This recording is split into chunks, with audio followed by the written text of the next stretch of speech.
When the sun rises, I wake up and chase my dreams. I won't regret when the sun sets, 'cause I live my life like I'm a beast.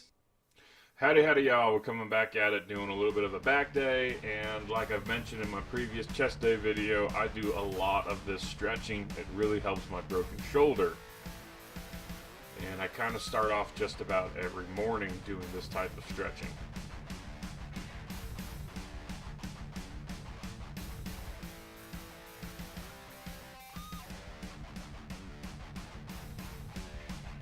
Alright, so not going to go too into it, but we do multiple sets of that.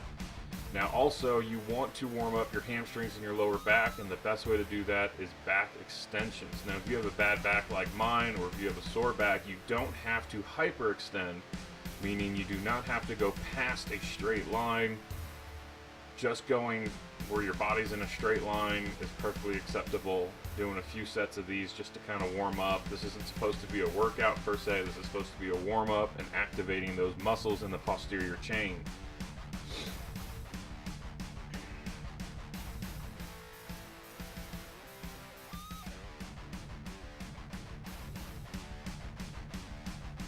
This is really exciting stuff. You know, this is what gets the views right here, back extensions. With the guy who has a bad back. Alright, now we're getting into it. Deadlifts. I do 3 warm-up sets, 2 working sets, and 1 cool-down set on all of my heavy compound powerlifting type movements, so bench, deadlift, and squat. Warming up with just the bar to get comfortable, didn't have the belt on. Now we have the belt on, got some knee braces on. Train safe, y'all, it's really important. Weight doesn't matter, like I said, if you want to count the weight and figure out what I'm doing, that's fine. The only thing that matters is I'm lifting more weight than what I did last week, and that's the only thing that matters with you too. It's very important to be increasing your weight every week. The progressive overload, I think, is what doctors call it nowadays. I also highly recommend, if you have the ability, work out with a partner, work out with a personal trainer, or film yourself, because as I've been watching these videos back, I'm nitpicking my own form. Like right here, my knees are going outwards a little bit too much. And no, I'm not bending over in a cat back. I have a bad back, and my posture is bad because of it. I actually am just about to start physical therapy on that, and I'll talk a little bit more about that at the end of the video. But if I were to correct myself, I would probably rotate my heels outward a little bit to keep my stance where it's at, but adjust the angle my knees are kind of going out at. I'm not very happy about that. I think I lost count. I think this is the second working set, so I'd normally do about 3 reps. Oh, that's what it is. Okay. When I did that set, I heard a loud bang, and I never knew what it was. I'll edit it right now and overlay it. I whacked the weight arm, and it fell down and clanged. Okay, well that's good to know. I even rewatched this footage a few times to try to figure out what that bang was. It actually disrupted my set. Now here again, I'm not proud of my form. These are V-bar rows. It's one of my favorite exercises.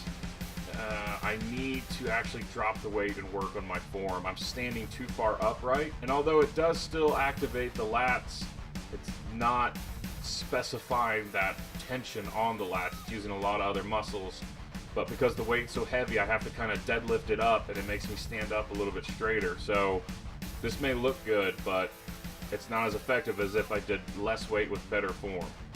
That's something to keep in mind. Yeah, sure, you look good with 4 plates on something, but if you're not doing it right, it's pointless. Not necessarily pointless, but I'm trying to make a point. Lat pullovers. This is a great substitute if you don't have a lat pull-down machine. I actually really like these. You can also do these with a dumbbell in kind of a skull crusher type form where you have both hands under the dumbbell. I like to arch my back as much as possible and really squeeze those lats, but it's the best alternative to lat pull downs, especially if you're overweight like I am and you have trouble doing pull-ups. Here we're going to finish it off this day. I mix it up and I'll do other videos with my alternate workout sets and reps, but we're doing some single arm rows. My form is terrible here, and it's cringeworthy. I was pretty tired at this point, but it is important to kind of stick your butt out, have your shoulders up, and I like to tilt up the seat to make sure it's a little bit more comfortable for me being a tall guy at 6'6", but yeah, I'll do another video later picking my form out a little bit differently. In reality, you want to let that weight hang all the way loose. I'm kind of keeping it up, but you want to let it hang, stretch out that lat, and then when you pull your arm back, you want to pull it straight back and try to get that elbow towards your spine. And I don't know, maybe I was just gassed at that point in time. But either way, that's going to be the video. I do want to talk about, I have an update on my back stuff. So as of right now, my diagnosis has changed from possibly mild scoliosis to degenerative disc disease, also known as intravertebral disc disease. And basically, it's the thinning of the cartilage discs in between your vertebrae. And I actually am going to call a physical therapist today after making this video and set up an appointment probably for next week. But right now, I'm supposed to be in physical therapy 2 to 3 times a week for 4 to 6 weeks, and we'll see what happens. I'm also on some prescription anti-inflammatories, and there's the potential of doing spinal injections of steroids and painkillers to help reduce the pain. So it's kind of a good and bad. From what I understand, mild scoliosis is not curable.